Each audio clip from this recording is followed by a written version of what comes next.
Quand ils montent en bateau, ils invoquent Allah, lui vouant un culte exclusif.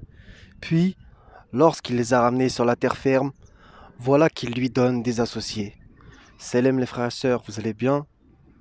Donc, toutes ces histoires de bateaux, il y en a beaucoup.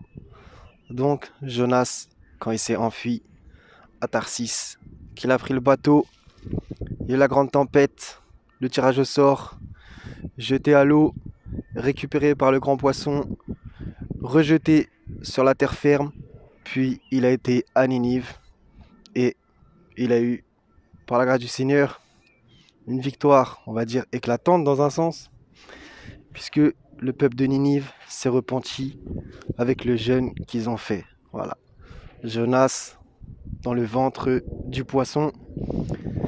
Jonas qui dit, dans ma détresse, j'ai invoqué l'Éternel et il m'a exaucé. Le salut vient de l'Éternel. Il était dans l'eau, dans les profondeurs, dans les abysses. Donc, c'est aussi une image de la vie, de ce qu'on fait des fois. Des fois, on est dans les abysses.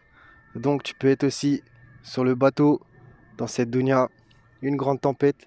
Petit rappel aussi par rapport à Noé, avec l'arche, le couple, les couples de chaque espèce, etc., etc.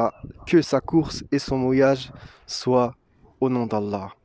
Nous le sauvâmes, lui, ainsi que sa famille, de la grande angoisse. Imagine-toi sur une arche avec des vagues plus hautes que des montagnes et le châtiment du Seigneur qui s'abat sur la terre à cause de la violence des humains.